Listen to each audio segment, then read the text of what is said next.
Alright, welcome to the making of video. For the next hour, I will be explaining what, why, and how I created everything for the 2022 Village of Lights Christmas Houses display.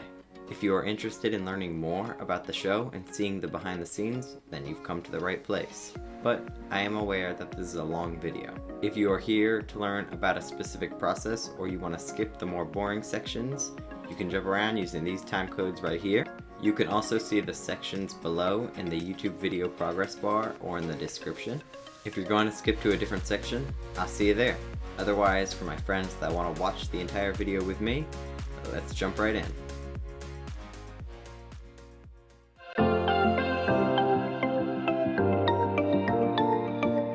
Alright, today is August 2nd, 2021, and it's been about a month since I started working on the Christmas houses. So far I have one big document that contains all of the ideas that I've had about the Christmas houses show this year. When coming up with ideas, I first came up with a plot. I wanted to base the entire show around a story. I came up with two ideas for the plot. The first idea is actually the one I went with, where it shows a bunch of different scenes from different houses all around the city. This creates a story that's told through many different people and with different pieces that all comes together in the end. The other idea I had, I'm not going to share with you in case I want to use this idea for a future show. I then did some research on all of the things that I would need to make what I wanted to happen actually happen. Another one of the sections that I have in here is the to-buy section, or all of the things that I know I would like to get to improve the show. And trust me, I know how to make this list very long and expensive. And finally, I have a section where I write down all of the random thoughts that I get about the show, or shower thoughts, if you will. Where if I just come up with a random idea that I would like to add to the show, I'm gonna write it down here just to make sure I don't forget it, and then in the future I can look back and add it to the show. But anyways, that is all that I have for right now. The next time you'll be seeing me, I will be talking about how I wrote this script, and I will be wearing completely different clothes and it'll be a completely different time of day. So I'll see you then. Alright, today is August 28th, and I'm going to be talking about how I wrote the script for the entire show. Right now I'm in Notion, and this is the website that I use to organize the entire show. Apparently I was really bad at talking to the camera, but basically for 10 minutes I was trying to say that after I came up with an idea for the structure of the show, I created an outline for the show. I wrote a plan for the plot. I came up with the theme of what I wanted to do. Now, before I could move on to the script and start writing out what each scene would be, I wanted to know how many scenes I would have in total, and what each scene, what song that scene would lead into. So I already figured out the first scene. I wanted it to be, it's beginning to look a lot like Christmas, and we would spot the school and show a scene between two children. I then looked through a bunch of Christmas songs, and I thought, which of these songs could I use to progress the story or tell the story that I want to tell?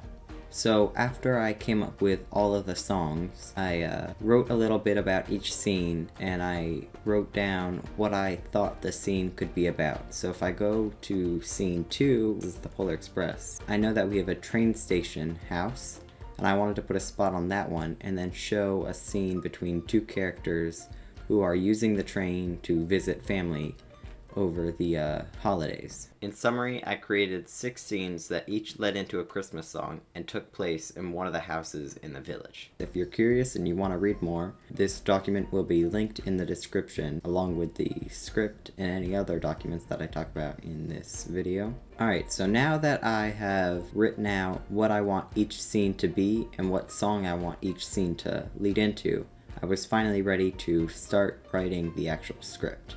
This document contains all of the dialogue that you heard in the show, along with all of the notes that I wrote to myself to include specific sound effects or how to play a song or how to do certain light cues. So the script basically tells all of my voice actors what to say and how to say it, and it tells me what to do and how to do it. I'll share how I wrote scene 1 to fit with the song and to tell the story that I wanted to tell. When I started writing the script, I started with scene 1, and I envisioned how I wanted the room to look and sound like before, during, and after the scene. I knew that a narrator would be talking right before this scene, so I wrote out how I wanted the lights and sound to work in the transition between the narrator and scene 1.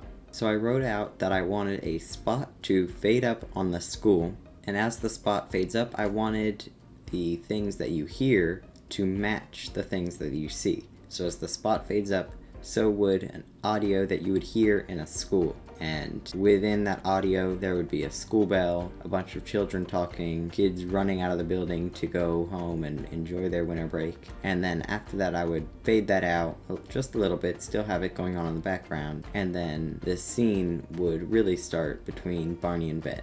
So I knew that I wanted the scene to start with Barney and Ben talking about the end of school, and I wanted it to end with it's beginning to look a lot like Christmas. So I started writing from the beginning, and I kept writing till I got there.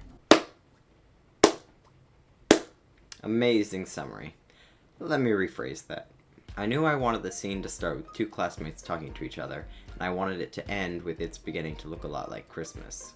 So while writing the script, I started the scene with two boys talking to each other about the break and quickly transitioned into talking about Christmas. Throughout the scene, I had to keep in mind that these were 4th graders, so to show their age, I had them keep trying to one-up each other. And then finally, I led them to talking about their gift wishes, and I had them say the exact line from the song, which was a perfect way to easily transition from the scene into the song. This is what the scene looks like in the actual show.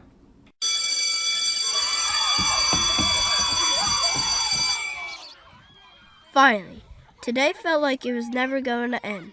I know, right? I can't wait for 2 weeks of no school. Yeah, well, I can't wait till Christmas. Mom said that we were going to pick up my uncle from the train station tomorrow. I can't wait to see him again. It's been so long and he always has the best presents. Yeah, well, I can't wait till I can open my presents on Christmas. Yeah, well, I bet you don't want something as cool as I want. Yeah, well, I bet I do. Really? Because I want a pair of hop-along boots. Really? Yours is not so cool. Then what's yours? I want a pistol that shoots. Dang it! A pair of hop-along boots and a pistol that shoots is the wish of Barney and Ben. And that's how I came up with the idea for the plot, wrote out a plan for the plot, and wrote the actual script. Again, if you want to see more, the script is linked below in the description. And now I'm going to hand it over to Past TJ to tell you how I built the lighting bar that was above you during the show. Alright, so we just used this stud finder to find floor joists in the ceiling. We found a 2x4 attached to floor joists right here, and a 2x4 attached to floor joists right here. And we're going to use those 2x4s to attach the brackets that we're getting to hold up the pole.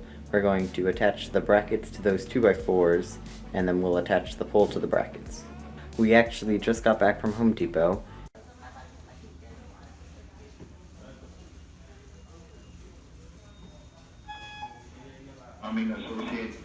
At Home Depot, we picked up 1/2 of the pipe, and we picked up a coupling to attach the 1/2 of the pipe that we just bought to a pipe that we already have. We're going to then hang that pipe on the brackets that we've ordered from Amazon. This is us hanging the pole. Alright,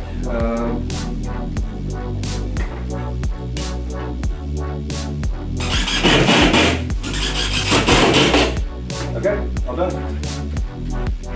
All done.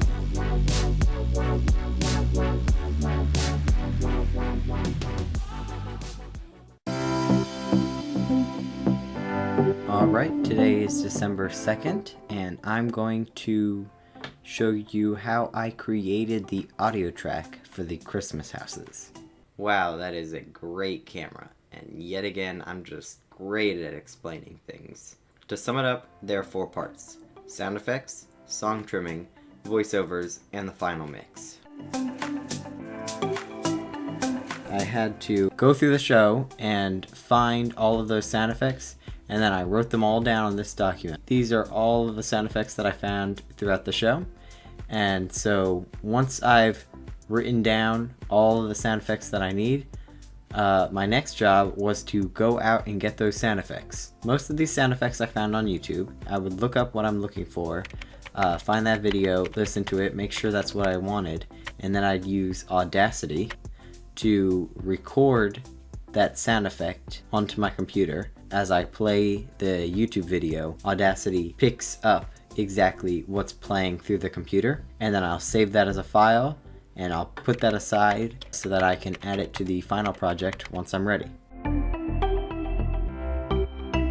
You might be asking, why am I editing the songs? Well, the songs, although they're all amazing, they're long, and we don't need to be sitting here for 4 minutes listening to the same song, watching the same lights do the same thing. So, to prevent boredom and to keep the workload just to be a little bit less for me, every song I have edited down to make this whole show much more fast-paced. So, I'll show you an example of this. Alright, what you're seeing right now is Ableton, which is basically a audio production software that allows me to do basically whatever I want with the audio. Once I've gotten my audio track, I've pulled up It's Beginning to Look a Lot Like Christmas. This blue one I just added. This is the raw audio track from It's Beginning to Look a Lot Like Christmas. If you can tell, this pink one, being the audio track after I've cut it down, is significantly shorter than this one. In order to do this, I need to first listen to the whole song, and I need to know where I want to make my cuts. Mainly where I want to start, where I want to end, and where, for some songs, where can I cut. So for this song, right before it, Barney and Ben have their scene, and their scene ends with Barney saying he wants a pair of hop-along boots, and Ben saying he wants a pistol that shoots. And the reason I put that in the script was because I knew I was going to use this song, and I knew I wanted to start the song right when it said that. So, all I have to do is find that part of the song.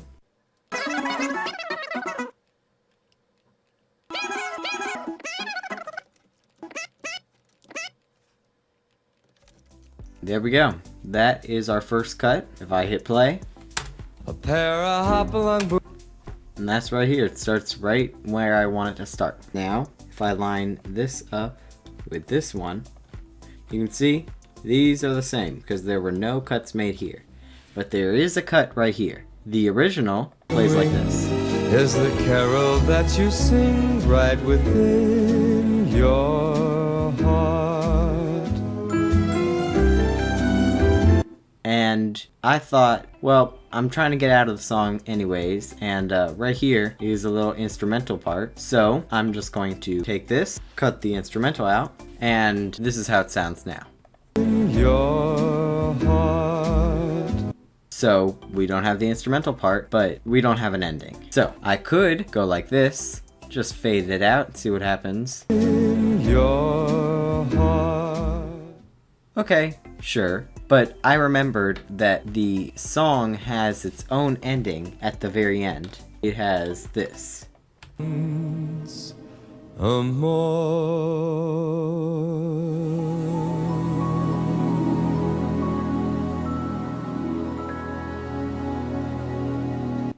so I thought, why not just take this ending and just move it on over to here.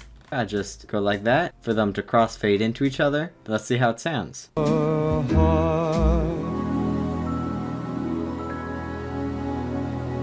So, not perfect. And as you can see, it's different from this pink one. And this pink one is the one that I actually went with and exported and put into the project. I would need to do some adjusting, especially right here. Move this over a little bit, pull this over here, readjust the crossfade, listen to it, see if I like it. Also, as a side note, I added a little reverb effect right here. It's called Concert Hall. If I turn it off, this is what the ending sounds like. Sure, okay. But I didn't feel like that was exactly what I wanted. I want it to play, and then once it gets to the end, I want everything to just kind of like shimmer out. Slowly, different pieces go out at different times. And reverb's something I can use to accomplish that. So I added a reverb, played with the settings a little bit, and this is what I came to. With that, now the heart is carrying over into this a little bit. Otherwise, when he says heart, it would come right down here. It'll stop right here. With the reverb, it carries over and it slowly fades out while this is starting. And I was happy with that, so I hit export, moved it on over to the final project. That's basically how I did it. And in the end, you get something like this. In your heart.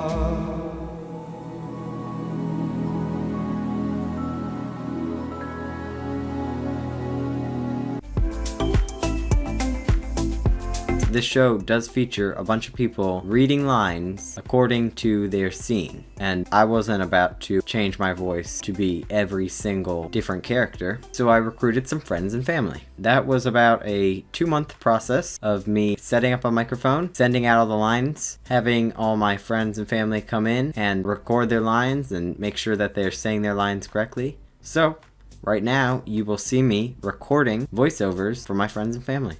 So we just recorded the voiceovers, Susie and I. Susie's playing Train Lady in the show. Train Lady number 1.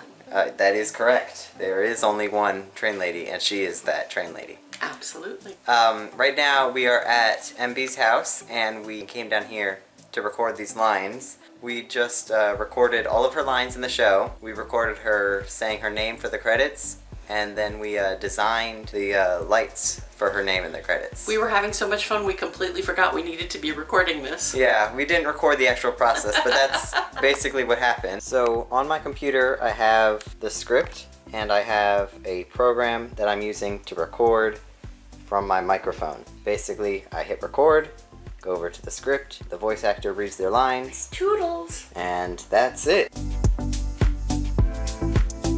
So, you have just saw how I recorded voiceovers, edited all the music, and how I got all of my sound effects. Now that I have those 3 main pieces, it is finally time to start editing the final audio track. So this is the final audio track.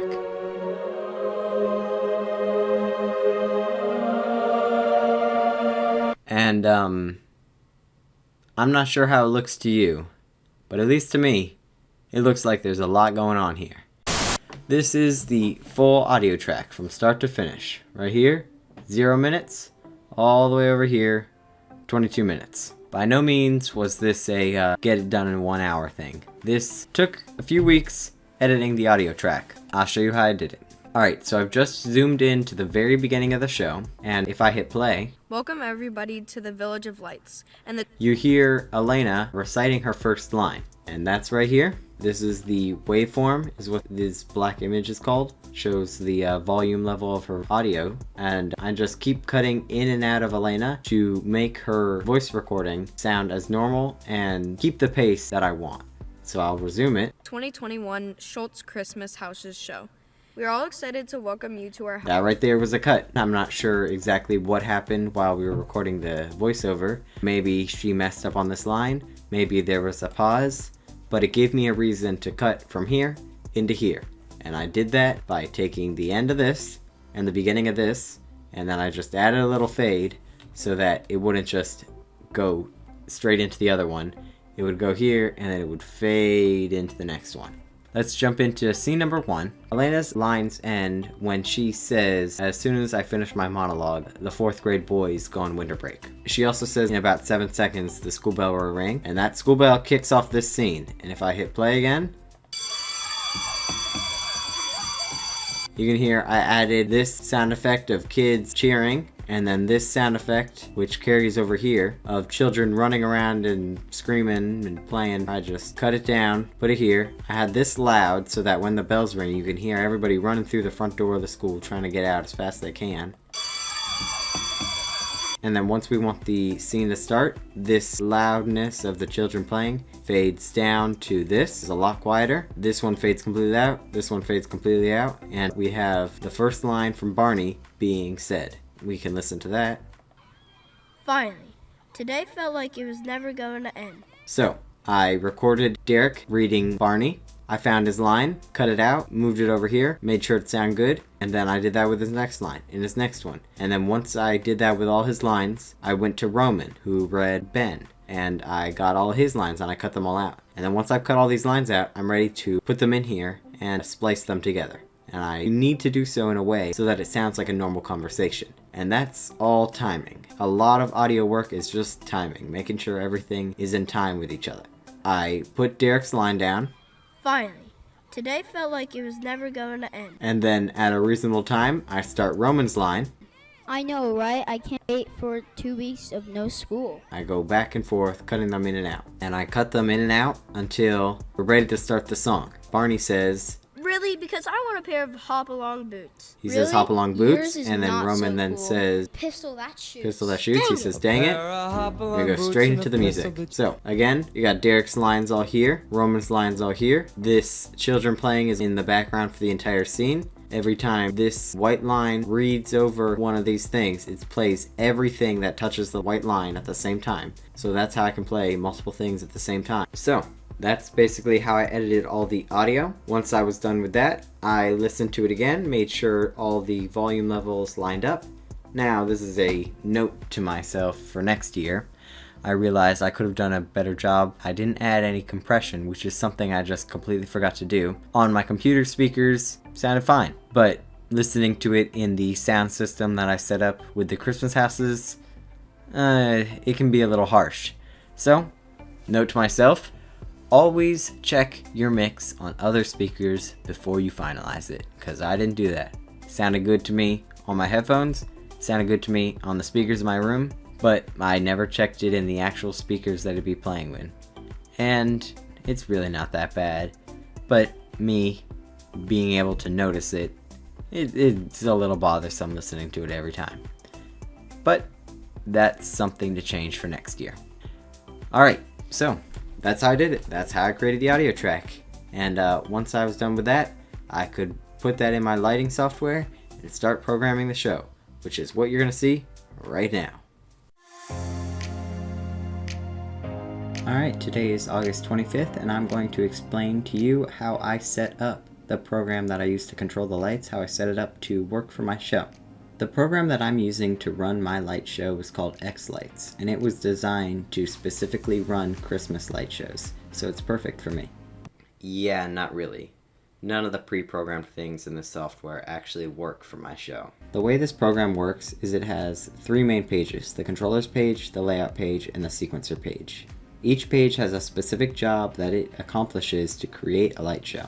Right now I'm on the controllers page. On this page, I've added the controller that I'm using to control my show. What the controller does is it basically takes all of the commands that this program has and it turns them into a signal that all of the lights can read. So it's the bridge between this program and all of the lights. In this program you can have an infinite amount of controllers, but I only have one because I don't have that many lights. As you can see, I've added my one controller here, and I've configured it over here to control all of my lights from my computer. The main job of this page is to tell the program what controller I'm using and what language it needs to speak for the controller to understand. On the next page, the layout page, I actually get to design my light show. If I zoom out, you might be able to recognize this as the 2021 Christmas light show. I have all 8 of my houses groups. Those are these big black boxes: the houses, the fair, the town left and town right, the farm, the forest, the North Pole up here, and the Christmas tree right in the middle. I then have 6 floodlights around the entire village. 1, 2, 3, 4, 5, 6. I also have a moving head fixture that I use to spot all of the houses in their individual scenes, and I have an LED bar that I placed under the main table to give the tablecloth a glow. The main job of this page is to tell the program what types of lights I have, where they are, and what it needs to do to control them. Once I've finished creating all of the lights that I'll have in my show, I can move on to the third and final page, the sequencer page. That's where I can actually program all of my lights to work with the music that I've created. That's what you're going to see next. Alright, it is December 2nd, and I'm going to show you how I used xLights to program the lights to dance to music. Sit tight, because this one will get a little complicated. Let's jump right in.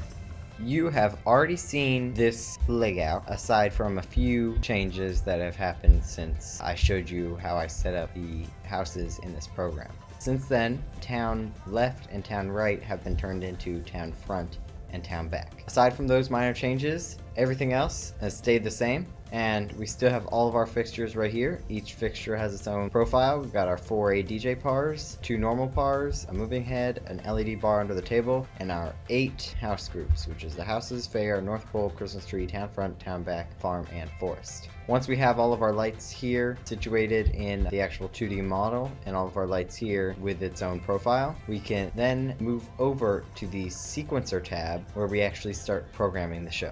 Right here, all of this blue waveform at the top, that is the whole track. So I import the audio track, and once I've imported the audio track, it gives me all of my lights right here. Let me show you how I can use xLights to program the lights to actually dance to a song. If I start the beginning of the track, you're going to hear Elena's voice saying her lines as the narrator. Welcome everybody to the Village of Lights And as she's and talking, the 2021 Schultz Christmas Houses show. the lights We're come all up excited to back welcome there. you to our house and share one of Now, the reason the lights come up when she starts talking is because of this right here. This white blob right here is a command being sent to the houses group, which is all of those, to turn on. And right here, it's a little fade up. So it fades up, turns on right here. If I click on this and I click into the actual fixture, you can see houses has full brightness. If I do that, the same thing to fair. Full brightness, North Pole, full brightness. And that is reflected up there. You can see houses, full brightness, fair, full brightness, North Pole, full brightness. All of the houses within this group are listening to this, and this is telling them to turn on as she's talking. Now, she continues to talk, and then she comes to the part where she says, the Christmas houses. back to the reason we are all here. The Christmas houses!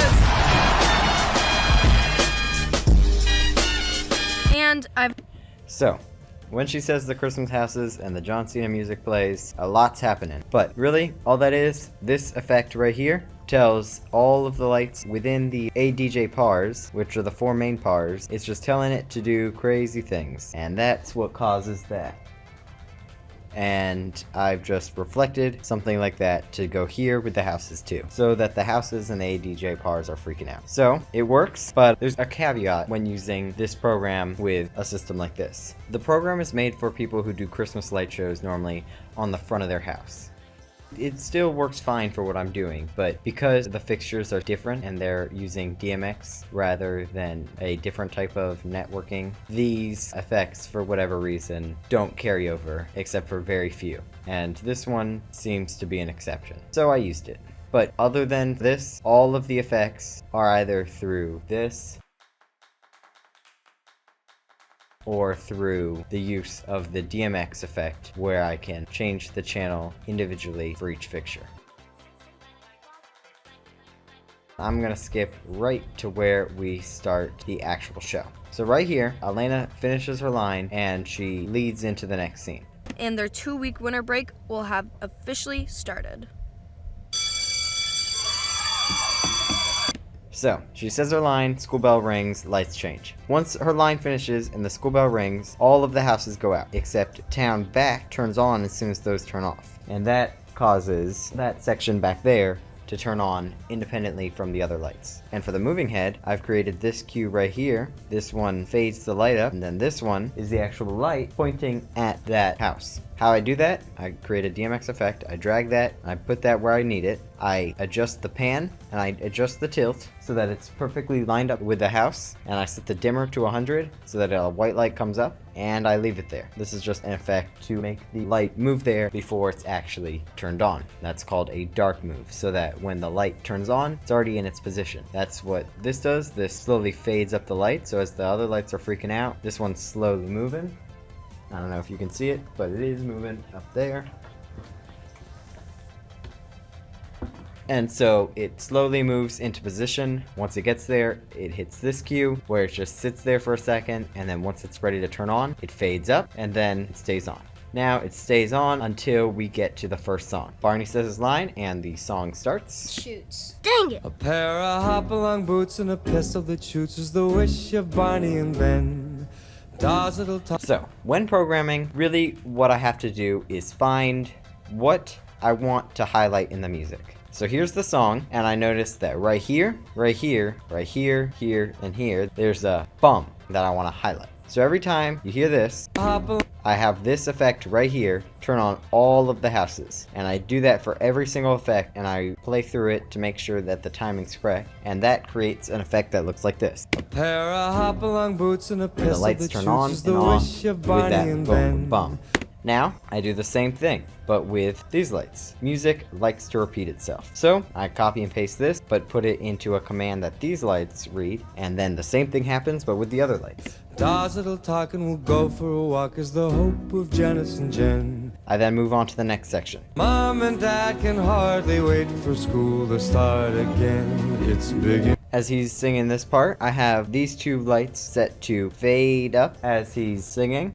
Mom and Dad can hardly wait for school to start again. It's beginning to. And then once we're ready to exit that effect, we go straight back to the houses. Those fade out, they come back, these guys do more things, and so on. In summary, audio track is up here, all the lights are down here, this is all of my lights, and when I want something to turn on, tell it turn on at this section, so that when it's playing this section, it does that down there. This red line, like in the audio software, whatever is happening on that red line is all played at the same time. So instead of just playing this one because it's on the top, it plays all of these at the same time because they hit that red line at the same time. And we'll go See? for a walk is the All hope of these happen at the Janice. same time. And to summarize once more, really, all it is, before you even touch the lights, you gotta listen to the song and envision what you want the lights to do. And then you gotta make that happen. When I'm programming these lights, I listen to the song or listen to the part of the song that I'm programming, and I'm just looking at the lights. They're not doing anything because I haven't programmed anything, but I'm thinking as I'm listening to the song. I'm thinking, it would look good if this came on, then this came on, then this came on, then this came on. Did that in time with the beat of the music. And so I say, okay, I go in here, I'll program that. And I program that, I see if I like that. If I do, good, move on to the next thing. If I don't, why don't I like it? Is it not perfect? If it's not perfect, I will adjust it, change this, change that, see if I can make it look better. If it's not working, I'll delete it all, listen to it again, see what I'm missing, try something new. And I keep doing that till it's something I like. Now that was a very general way of describing the programming process that I undertook while programming these lights. If you want a more in-depth explanation, if you're trying to do something like this yourself, feel free to reach out to me. I'd be happy to help. Otherwise, I hope this helps you understand, at least to a certain degree, the process that I go through to come up with what lights I want to do, and then how I can take that from my brain and put that into the actual lights using xLights. That is basically how I program lights. Here's a time lapse of the entire setup of the Christmas houses.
Alright, so you've just finished watching the multiple time lapses of me putting together the Christmas houses. Hope you enjoyed that. Hopefully I picked some good music. So I'm just going to walk you through everything that I did set up so that you know what's going on behind the scenes. Alright, starting in my booth where I run the entire show during the actual show. I'm standing back here while everyone's watching the show. From here I run all the lights, all the sound, and I have a few other controls which I'll show you.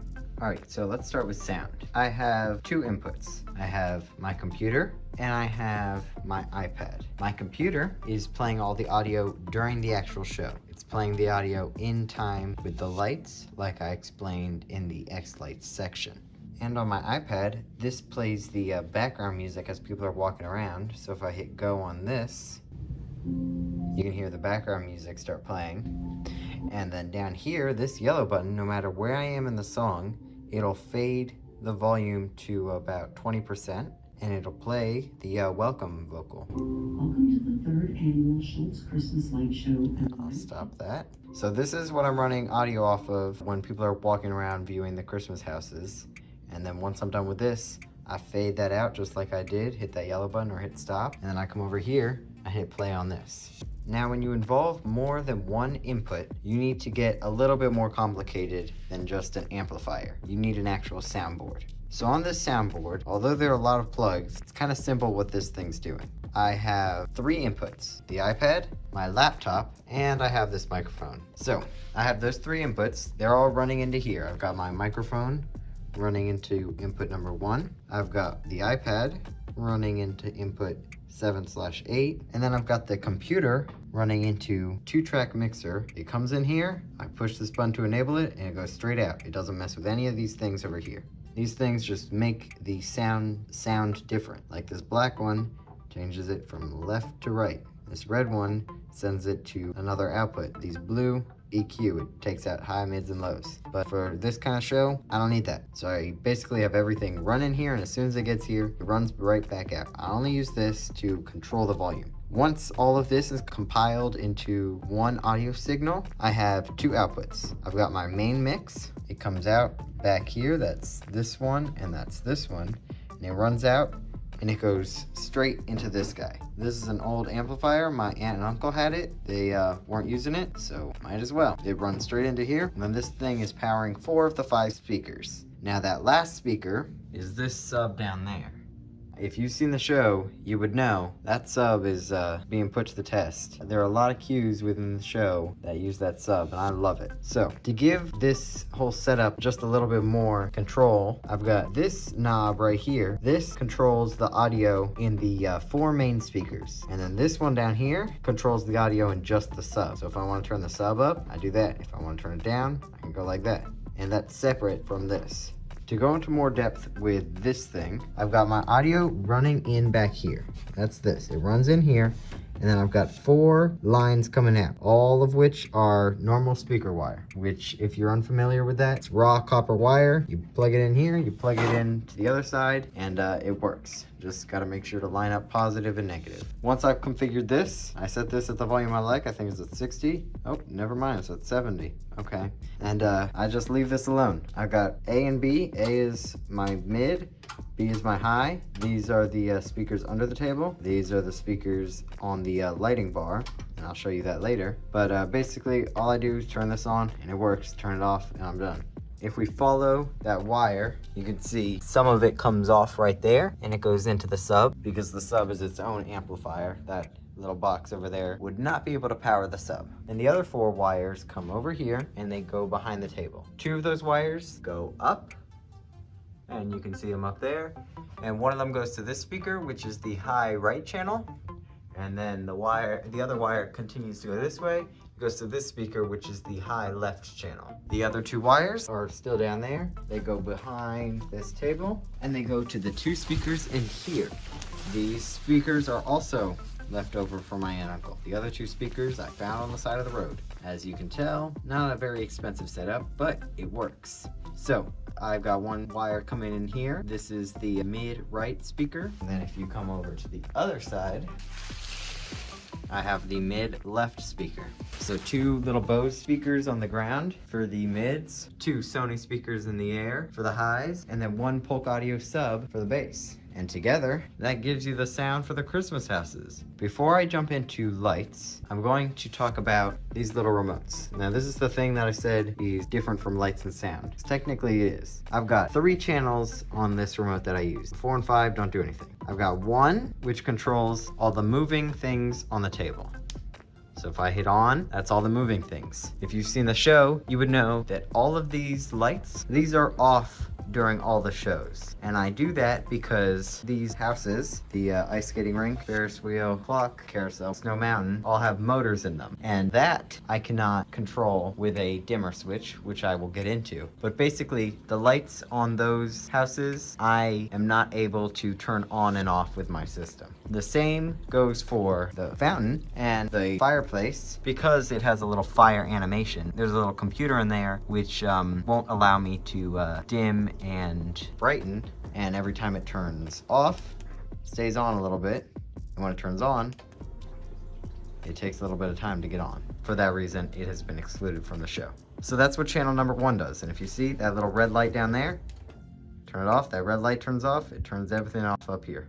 And the same thing's right there. That is controlling all the power for the lights up there. Now these guys are loud, so I got a separate control to turn those off when I don't need them. And if I am about to do a show, I gotta turn them on. So I hit on, they all flash. You can hear all the fans whirring up, and then this guy moves to recalibrate itself, and then it'll turn into a standard position to start the show. And that light is blue right now because it's not getting any signal. Not getting any signal because I haven't turned on the lighting system yet, which I will do soon. But first, I have to tell you about what channel 3 does. Channel 3 is the last of those little power controllers, and that is over there by the poster. If I hit it on, turns that red light on behind the poster. Hit it off, turns off. Now, finally, onto lights. You've already seen the xLights section, so you would know the basic functionality of how this works and how each cue turns on a specific light. If I put this into a full screen mode, and if I render the show so that the program knows what to do, and then finally I gotta click right here, gotta click output to lights. And once I do this, it's going to tell the lights that there's signal to be received. So as soon as I click it, there goes that blue light. So now, once I hit play on this track, the playhead starts moving. The lights are now doing stuff. All right, let me explain to you all that's going on. There is a lot going on in that bar. I already showed you speaker on that side, speaker on that side. Now, I have 7 lights up here. 1, 2, 3, 4, 5, 6, 7. These 4 with the big diodes, the 5 big diodes, those are ADJ megahex pars. Hex stands for the 6 colors that they do: red, green, blue, white, amber, and UV. And with that, you can combine them to make any color basically you want, any color a light can make. These 2, this one and this one, I have no idea what the name of those are. Those are random off-brand pars I found. They're cheap, they are half broken, but they work. And for this type of show, that's really all I need. And then finally, that moving head, again, another off-brand light. It being off-brand costs a lot less than a normal moving light of its size, but I'm a high schooler. I don't have all this money. So that's the light we're using. And all those lights come over here, plug into this power strip, which, like I said earlier, runs down there for me to control it. The main event of the Christmas houses is, of course, the Christmas houses. And while although these lights are cool, having colored lights, this show would be nothing if the actual lights in the Christmas houses didn't react to the show. So of course, I need to have something to make the light in these houses, because if you look, these lights, they're just normal lights. This is a tiny little bulb. I can unscrew it. It's a normal light you would buy at any old hardware store. Nothing special about this. It's what those wires are plugged into that is what's creating the magic. If I go under the table, this is what we're looking for. The Optima Lighting DMX Pro 4-channel DMX dimmer pack. Okay, that's a lot of words to describe what this thing does. But basically, each one of these channels, 1, 2, 3, and 4, I am able to turn on these sockets with my computer. So it's like the remote I showed you earlier that turns on the light behind the poster and it turns on the lights on the bar. That is basically what this thing does, but it puts it in a system that my computer can actually control. And with that, it also is able to control the brightness. My computer sends a signal through these wires into this guy, and this guy reads that signal, and then that corresponds to each channel. So on the computer, it can say channel 1 be at 50%. Channel 2 be at 100%, Channel 3 be at 0%, and Channel 4 be at 75%. These 4 channels can all be at different percentages, and they can change as often as they want. And the computer controls all of that. Between all of these Christmas houses, there are 8 channels. I just showed you a machine that controls 4 of them. There's that same exact one on the other side that controls the other 4 channels. Those 8 channels are houses, fair, North Pole, town back, town front, Christmas tree, farm, and forest. Those 2 machines control all of these lights. So, the computer. Now, everything that happens in this program is mirrored onto this controller. I have the DMX King Ultra DMX Micro. Right here, I've set the program up to recognize this. I've put it in as the port right here. It knows to send signals to this device. Here it is, plugged into my computer. So everything that happens on this computer gets transferred and it goes into this thing. This is the brains that is turning all of the signal from the computer to digital DMX light signals. DMX, it's just the protocol that the lights use to receive and send signals. Unlike sound, since it's within one universe, everything only needs to be in one wire. So it sends into that wire, and that wire goes on a real long journey all around this room. It goes down here, behind this table, into the dimmer down there that I showed you, into the other dimmer over here, and then it goes back over here, and then it goes up, and it goes into these lights, and it goes into that light, and then out. And then into that light, and then out. And then in there, and then it stops. Alright, and that is basically all of the things going on in this room. I went over lights, I went over sound, and I went over the little remote that controls the power to different things. So, off to the next section. Alright. We're back to December 2nd, and I'm going to explain to you how I created the flyer for the show. Because of course, the show, it's great and all, but it's not much if nobody really comes to see it and actually enjoys it. So we gotta let people know somehow. I thought to do this by making a flyer. As soon as I came up with this idea, I made a very rough draft, which I'll show you right now. This is what I came up with at first. I didn't want to forget what I wanted to do on the poster when it was actually time to make the poster, so I made this draft. I knew on the poster that I wanted to have some sort of title. I put Christmas houses. I wanted to have some sort of description. Not many people really know what the heck this is. I gotta tell them what it is somehow. I wanted to have an actual picture of the show, of course. I wanted to have important details, but really that was just reach out to us. And then at first, I wanted to do the credits down here, but then I realized why. So instead I put the song list. So this is a change, but of course this is a first draft.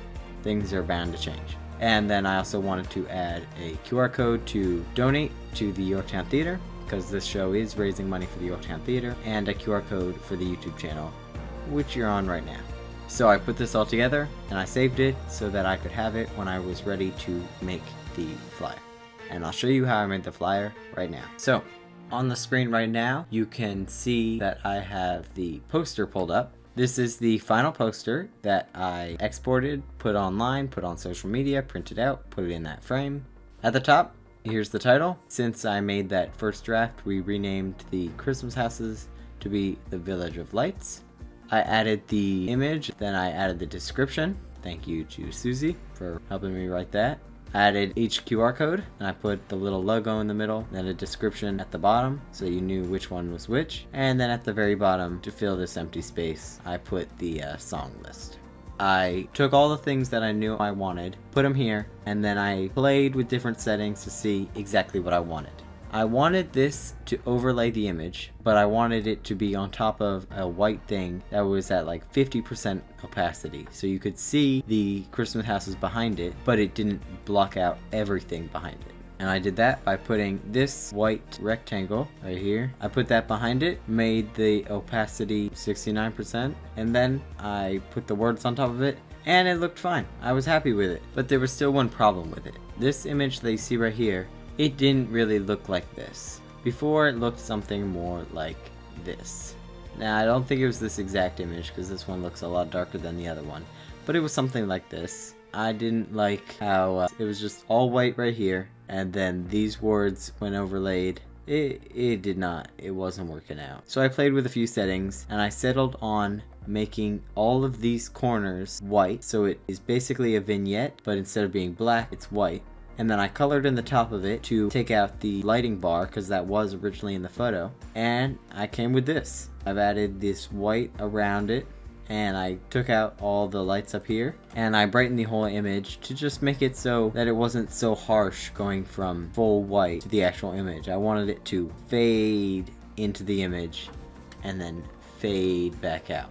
Once I finished this, I exported this photo, I printed out a copy, put it in the frame, put it on that poster holder, and then I also took it and posted it on social media. I put it on my website, put it on my business Instagram, I put it everywhere, made sure everybody knew about it. Now that I've advertised the show, there's really only one more thing to do before the show is completely over, and that's record the show. So we'll see how I recorded the show for YouTube right now.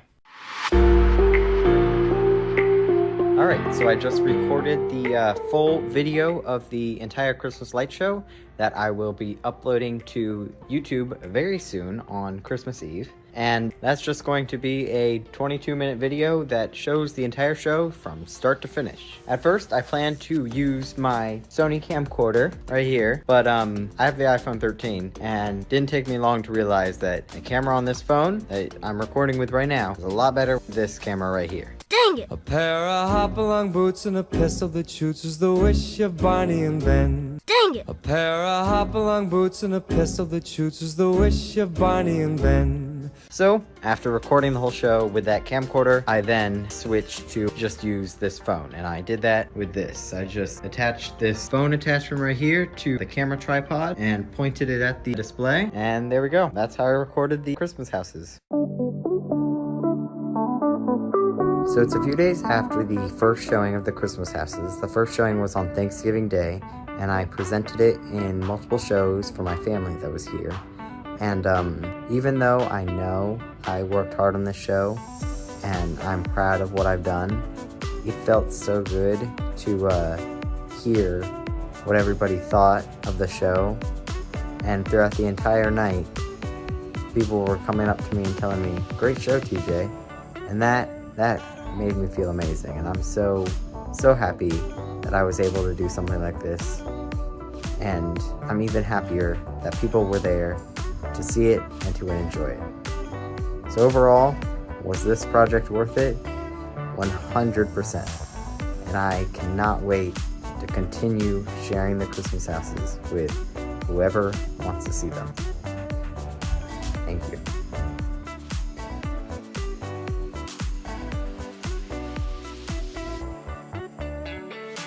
Well, that sums it up. This was hard, but so worth it, and I can't wait to do it again next year. And with that, I would like to wish a Merry Christmas to all, and to all a good night.